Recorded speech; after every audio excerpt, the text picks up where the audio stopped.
მოგესალმებით, ეს გადაცემა თავისუფალი თემა, მე ჟურნალისტი შორენა ბიჭიკაშვილი ვარ. დღევანდელი ჩვენი გადაცემის სტუმარია ირაკლი მილაძე, მაყურებელი მას კარგად იცნობს, ჟურნალისტი პროფესიით, სამოქალაქო აქტივისტი.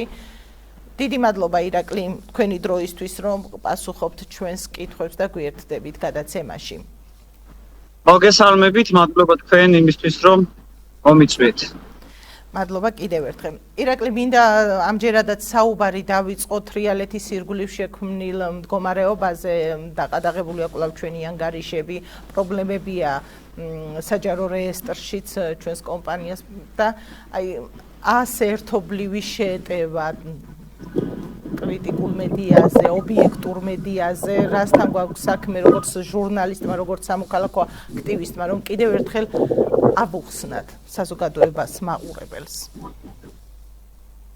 ზოგადად ნებისმიერ ქვეყანაში ჟურნალისტიკის თავისუფალი მუშაობა გულისხმობს იმას, რამდენად არის დემოკრატიული ესა თუ ის ქვეყანა. აი ეს ვითარება, რაც დღეს საქართველოშია, ნათლად აჩვენებს, რომ მივდივართ მართლაც საბჭოთა კავშირის ეპოქისკენ და კი არ მივდივართ და უკვე იქ ვართ. ძალიან ბევრი მედია ორგანიზაცია დაიხურა ქართული ოცნების პირობებში და თრიალეთი, რომელმაც საქართველოს დამოუკიდებლობამდე მოიპოვა მედია ორგანიზაციის სტატუსი და ჯერ კიდევ დამოუკიდებლობამდე დაიწყო თავისი საქმიანობა საქართველოში. დღეს აი ბიძინა ივანიშვილის პირობებში ექმნება ძალიან დიდი საფრთხე. წინა ხელისუფლების პირობებში კარგად ვიცით რაც ხდებოდა, როგორ ხდებოდა და ქართული ოცნების წარმომადგენლები ნიშნის მოგებით ამბობენ ხოლმე, რომ თურმე მაშინ ჟურნალისტებს ღვდავდნენ, აი ასეთი პერიოდი ნამდვილად არ ყოფილა, მე რასაც ვუყურებ. და დღევანდელი ამ მოცემულობით ივანიშვილი ამ ქვეყანას მიაქანებს უსკროლისკენ და ეს ქვეყანა არის განწერული დაღუპვისთვის. თუ კი რაიმე ახალი ამბავი უნდა შეიტყოს მოსახლეობამ ქვეყანაში, ამის მთავარი წყარო არის ტელევიზია, ეს არის გაზეთი და ეს არიან ჟურნალისტები და თქვენი მუშაობის საშუალებით იგებენ იმ ამბებს, რაც მაგალითად სოფლებში ხდება და იქ არც კი ახსოვთ არათუ ცენტრალური ხელისუფლების წარმომადგენლებს სოფლად მცხოვრები ადამიანები, არამედ არც ადგილობრივი მუნიციპალიტეტის წარმომადგენლებს. შესაბამისად, ჟურნალისტური საქმიანობის დღევანდელი მდგომარეობა ნათლად ასახავს ქვეყანაში რაც ხდება. თუ კი სხვა მედია ორგანიზაციებს პატიობენ იმ დავალიანებებს, რომელსაც თქვენ გედავებიან თრიალეთს, მაშინ იმედი სხვა კიდევ ოპოზიციური მედია ტელევიზიები და სხვა ორგანიზაციები მაშინ პირველ რიგში უნდა ყოფილიყვნენ დახურული. იმათ თუ პატიობენ, იმათ თუ ხელს უწყობენ და ეგრეთ წოდებული რაღაცა გადანაწილება თუ ხდება ნაწილ-ნაწილ ამ დავალიანების გადახდის. რატომ თრიალეთზე არ აკეთებენ? ანუ როგორც ჩანს, შიდა ქართლში თრიალეთი მნიშვნელოვანი ხმა არის საზოგადოებისთვის და ეს ეგრეთ წოდებული ხელისუფლება სწორედ აი ამ ხმას ებრძვის, რომ საზოგადოების გასაჭირი არ ისმოდეს ტელეეთერებიდან.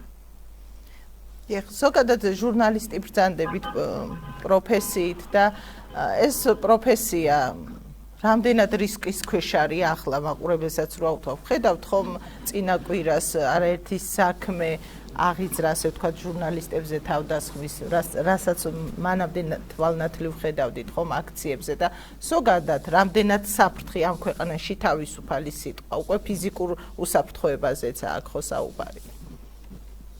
აი ახალი თემაა მაგალითად ურამროგავას საქმე, სადაც 4 სპეცრაზმელი დაიჭირეს და 2 წელიწადია ეს გამოძიება არც მიდიოდა გამოძიება, უბრალოდ საქმე იტო თაროზე და როცა დაასჭირდათ, მაშინ დაიწყეს თითქოს ამის გახსნა. აი გურამროგავას ფაქტიც ნათელი მაგალითია, ასევე ტევ1-ის გადამღებ ჯგუფზე ის შავნიღბიანები როგორ ძალადობენ და ნეკნებში როგორ ამტვრევენ. ამას გარდა კიდევ რა თქმა უნდა ფინანსური ზეწოლები თქვენს მედიაზე, ასევე სხვა ორგანიზაციებზე, ასევე გორში იყო მოზაიკა, რომელიც დაიხურა აღარ არის, ეს გრანტებზე იყო დამოკიდებული, შესანიშნავი მედია პლატფორმა იყო და შიდა ქართლის და არა მარტო შიდა ქართლის ამბებს იგებდა საზოგადოება. აი ასეებრივ ეს ხელისუფლება თავისუფალ სიტყვას და მე ჩემი თვალით მაქვს ნანახი 30 ნოემბერს რუსთავი 2 ჟურნალისტი როგორ მოყვა დარბევაში, როგორ წაიქცა და ჩვენ ვეხმარებოდით იმათ, იმიტომ რომ იქ არ არსებობს შენ რომელი ტელევიზიის წარმომადგენელი ხარ. აქ უკვე სულ სხვა სტანდარტები ერთვება, როცა ხედავ რომ ჟურნალისტი იჩაგრება. ნებისმიერი ჟურნალისტი, რომელიც არის დაჩაგრული, რომლის საქმიანობასაც ვერ ახერხებს ესა თუ ის ადამიანი და ხელი ეშლება პროფესიული საქმიანობის შესრულებაში, რა თქმა უნდა, საზოგადოება უნდა იდგეს მაღალ სიმაღლეზე და საზოგადოების მართლაც პასუხისმგებლიანობა აი აქ იკვეთება.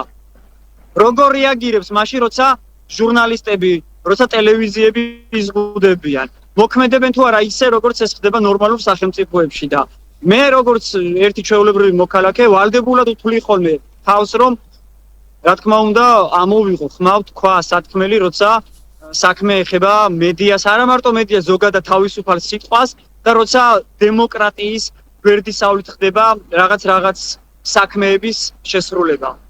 საზოგადოების ხმა ახსენეთ ხომ პოზიცია. რა მოცემულობა გვაქვს? აი ხალხის განწყობა როგორია? ერთმანეთის მიყოლებით იხურება მედია ორგანიზაციები, ხო? სამოქალაქო აქტივიზმის ხმა ნენელა თითქოს არის მის ყოველ შემთხვევაში რეგიონში. მათი პასუხისმგებლობა რა არის აქტიური საზოგადოების, ასე ვთქვათ, სამოქალაქო საზოგადოება? აქტიური საზოგადოება დღეს უკვე 500 დღეზე მეტია, რაც რუსთაველზე დგას. და პოლიტიკოსები რასაც უნდა აკეთებდნენ და არ აკეთებენ, ხალხში არ დადიან. მადიარმა როგორ მოიგო უნგრეთში არჩევნები, ყველამ ძალიან კარგად ვიცი. ქართული ოპოზიციური სპექტრი ძალიან მიჭირს ამის თქმა, მაგრამ ვიღაცამ უნდა თქვას, არის ჩვეულებრივი იმპოტენტების გაერთიანება, ესენი არიან ბერწი პოლიტიკური ჯგუფი, რომლებსაც არ შეუძლიათ ნაყოფი გამოიღონ. უკვე ამდენი ხანია საზოგადოება ელოდება მათგან ქმედით ნაბიჯებს და მხოლოდ ის არ არის საკმარისი, რომ ქართული ოცნება არის რუსული და ქართული ოცნება არ გვინდა. კი, არ გვინდა და ნებისმიერი სხვა ოპოზიციური პარტია შეიძლება ავირჩიოთ არჩევნებში, თუმცა არჩევნებიც უკვე ეჭვქვეშ არის, აზრი არ აქვს, მაგრამ დაუშვათ არჩევნები იყოს, რა თქმა უნდა, ნებისმიერი იმას მივცემთ ოპოზიციური პარტიას, მაგრამ თვითონ ეს ოპოზიციური პარტიები ისე არიან უკვე, ესე რომ ვთქვათ, უხეშად გაბლატავებულები და ისე თავხედობენ, რომ აღარ უნდათ საზოგადოებაში, ან როდის გადიოდნენ საზოგადოებაში. ისინი მიხეილ სააკაშვილის ჩრდილში იმყოფებიან. მარტო ციხეში მყოფ სააკაშვილს აკრიტიკებენ და სააკაშვილი თუ კი რაიმე განცხადებას გააკეთებს, იმ განცხადებებს პასუხობენ და ამ დროს სოფლებში არც ერთი მათგანი არ ყოფილა. მათ ეშინიათ საზოგადოებასთან შეხვედრის. განა იმიტომ რომ ისინი ქართული ოცნების მხარდამჭერები არიან. არა, უბრალოდ მათ კომპლექსები აქვთ. ამასთან ერთად მათ ხალხი არ უყვართ. მათ საკუთარი თავებიც არ უყვართ, თორე როგორ შეიძლება ადამიანს იდეა კონდეს იმისა, რომ ხელისუფლებაში უნდა მოხვიდე და არაფერს არ აკეთებდე. უბრალოდ ხელფასისთვის არიან აქ. იმისთვის რომ სხვა საქმე ვერ მონახეთ. თავი გაგვანებონ რა. რო წავიდნენ პოლიტიკიდან ის მაინც გვეცოდინება, რომ აღარავინ აღარ არის და ჩვენ თავზე ავიღებთ პასუხისმგებლობას. ტელევიზიებში ეგენი ჩანა, სტუდიებში ეგენი არიან. ანუ ჩვენი ადგილი არსად არ არის, ხვდებით?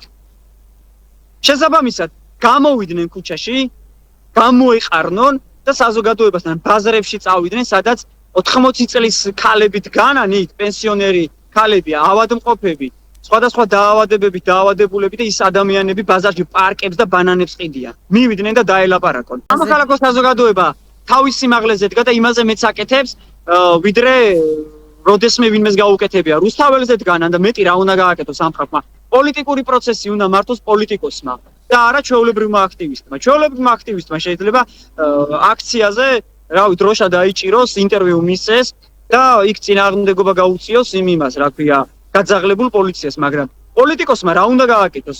საზოგადოებას უნდა შეხვდეს, სოფელ უნდა იაროს. და დაშორებულია რეალურად დღევანდელი ოპოზიციური სპექტრი დაშორებულია სამოქალაქო აქტივისტებთანაც და მით უფრო დაშორებულია ჩვეულებრივ სამოქალაქო საზოგადოებასთანაც.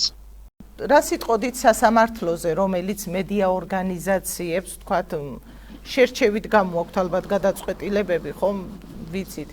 არაერთი, თქვათ, განცხადება არ დაუკმაყოფილეს თრიალეთსაც, როდესაც ჩვენ ვითხოვდით გადანაწილებას შემოსავლების სამსახურში. ნუ ეს სასამართლო ეხლა როგორც სხვა შემთხვევებში სხვა თემებზე, როგორც ეს იქნება სისხლის სამართლის დანაშაულის ადმინისტრაციული, სადაც კლანის მოსამართლეები ყავთ დანიშნული აბსოლუტურად ყველა გადაწყვეტილების მიღებაზე, იღებენ იმ პოლიტიკურ აქტებს, რომელიც არის, რა თქმა უნდა, ქართული ოცნებისთვის მისაღები.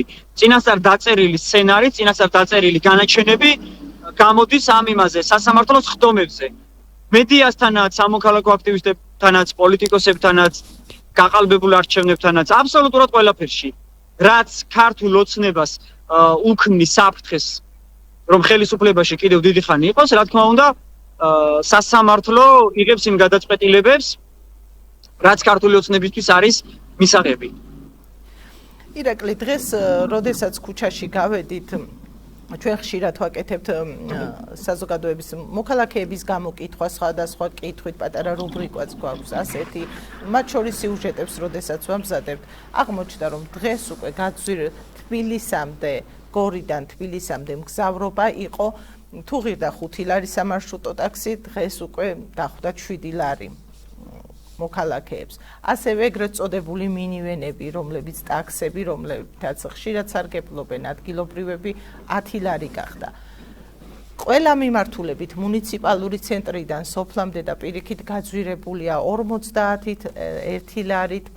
აი აქ გარდა იმისა, რომ პროდუქტებზე ფასები იმატებს, აი ეს რა ზედმეტი წნეხი იქნება, როგორ აისახება თითოეული ოჯახის ჯიბეზე, სტუდენტებზე, ისინი ვინც დასაქმებულები არიან დედაქალაქში. ჩვენ აი ასეთ პრობლემებზეც, ასეთ ყოფით პრობლემებზე საუბრობთ ყოველდღე თრიალეთი და ბუნებრივია ეს მიუღებელია როგორც ადგილობრივი, ისე ცენტრალური ხელისუფლებისთვის. რა არის იცით? გზავრობა რატო გაძვირდა, რამ გამოიწვია? ანუ საწვავი გაძვირდა. თითქმის 4.50-ზე არის ასული დიზელის საწვავი. ამას გარდა პროდუქტები ძვირდება, თქვენც აღნიშნეთ და საზოგადოებამ ძალიან კარგად იცის, პროდუქტებიც პირდაპირ დამოკიდებულია საწვავის გაძვირებაზე, იმიტომ რომ დისტრიბუცია ხდება, რა თქმა უნდა, საწვავით, ხო? მანქანაში თუ არ ჩაასხი საწვავი, ისე მაღაზიამდე და ქალაქიდან სოფლამდე ვერ მიიტანენ ვერაფერს. ეს ყველაფერი გამოიწვია, რა თქმა უნდა, არ შეიძლება რომ არ აღვნიშნოთ მსოფლიოში არსებული პოლიტიკური მდგომარეობით, ეს არის ირანში კრიზისი, ომი მიმდინარეობს, მაგრამ ქართულ ოცნებას მარტივად შეუძლია აი ამ წამსვე ლარი და 55-ით გააიაფოს საწვავი.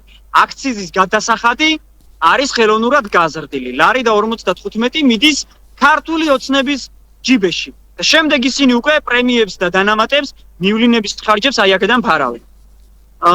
რაც შეეხება ეხლა ზღოლმა რომ გააძვირა გზავრობა 5 ლარი რომ ღირდა და 7 გახადა. თუ ვინმეს გონია რომ ეს მძღოლის ბრალია, მაშინ მინდა კარგად მოისმინონ ეხლა რასაც ვიტყვი. მანქანას სჭირდება საწვავი. მანქანას სჭირდება ცვეთადი ნაწილები. აბსოლუტურად ყველაფერი ძვირდება, როდესაც საწვავი არის ძვირი. შესაბამისად, პრეტენზია თქვენ არა მძღოლებზე, არამედ ხელისუფლების წარმომადგენლების მისამართით უნდა გქონდეთ. ვინც ვალდებულია ქვეყანაში ფასები დაარეგულიროს. ფასების კომისია რომ შეიქმნა და 3 თვე იკვლევდნენ და ვერაფერი ვერ გამოიკულიეს. გარდა იმისა, რომ თურმე ყველას ბრალია ეს ყველაფერი გარდა ქართული ოცნების წევრებისა, აი ეგ არის მთავარი მიზეზი იმისა, რატომ არის ამ ქვეყანაში ასეთი მდგომარეობა, რომ პასუხისმგებლობა არ არსებობს, როგორც ოპოზიციურ პარტიებში და მათ ლიდერებში, ისე არ არსებობს ქართული ოცნების რიგებში. მათ პასუხისმგებლობა არავისთან არ აქვს, იმიტომ რომ არავის არ აურჩევია. არავინ არ ყოფილა თანამონაწილე ამ ქართული ოცნების ხელისუფლებაში მოყვანისა. მხოლოდ კრიმინალებმა მოიყვანეს, გამყალბებლებმა მოიყვანეს და შესაბამისად ანგარიშვალდებული როგორ შეიძლება კრიმინალებთან იყვნენ, ხო? თუმცა მათაც ძალიან კარგ პირობებში ამყოფებენ, ტენდერები მათია, ნარკომანები არიან, ისინი პატიობენ ყველაფერს, ყველა სამართლებრივ გადაცდომას და შოულობენ ერთად ფულს. დანარჩენი საზოგადოება საქართველოს მოსახლეობის მინიმუმ 95% არის ღარიბი. ეხლა დასვან კითხვა, რატო არიან ღარიბები და მიხვდებიან. რაც აირჩიეს, ზუსტად ის არის. ირაკლი, საუბრობდით თქვათ მოქალაქეებთან, მოსახლეობასთან ურთიერთობაზე. ჩვენ კარგად იცი, რომ მერიებთან ასე ვთქვათ, ობიექტურ მედიებს, არაპროსახელისუფლებო მედიებს არ გვაქვს კონტაქტი. გულისხმობ, არ გვაქვს წვდომა საჯარო ინფორმაციაზე, რომ ვითხოვთ. არ გვაქვს კომენტარი არანაირ საკითხზე, რომელიც მოსახლეობას არ პასუხობენ. ის ხომ მე როგორც რიგი ჟურნალისტ მოქალაქეს ასე ხომ არ ვუსვავ კითხვას თქვა მერს, თუმცა მეც როგორც რიგით მოქალაქეს უამრავი კითხვები მაქვს და არა მხოლოდ როგორც ჟურნალისტს.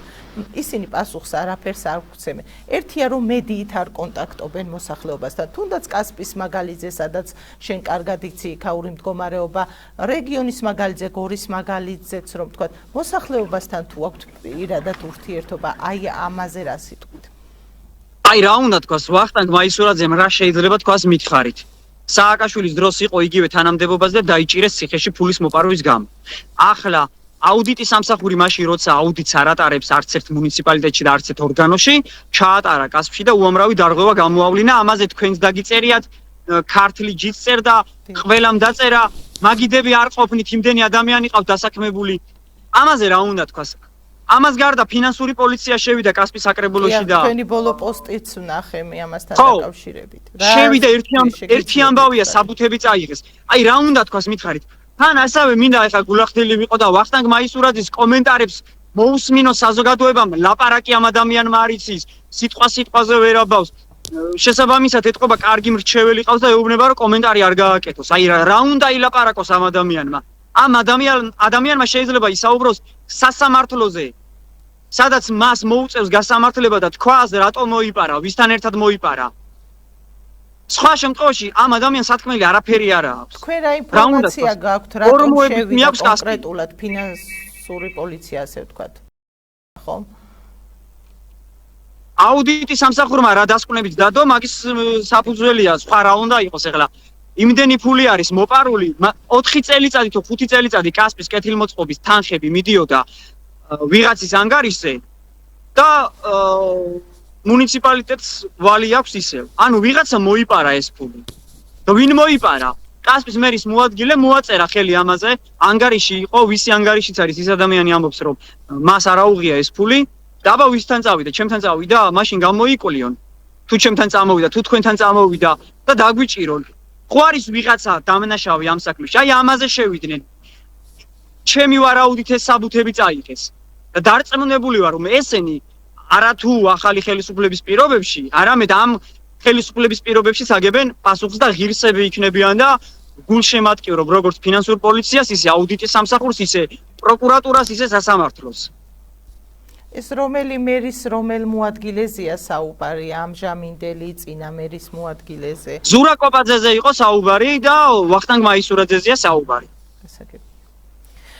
დიახ, ირაკლი, რას ეტყოდით თქვათ იმ ადამიანებს, რომლებიც ამ რეპრესიული კანონის მსხვერპლები არიან სამოქალაქო საზოგადოების კუთხით, თუ აქტივისტებიც დღესაც ერთი გოგონა დაიჭირეს ტროტუარზე მდგომის გამო და ასევე ჟურნალისტებს, მედია ორგანიზაციის თანამშრომლებს, რომლებიც ქართული ოცნების პრემიერის და ივანიშვილის რეპრესიების ქვეშ არიან.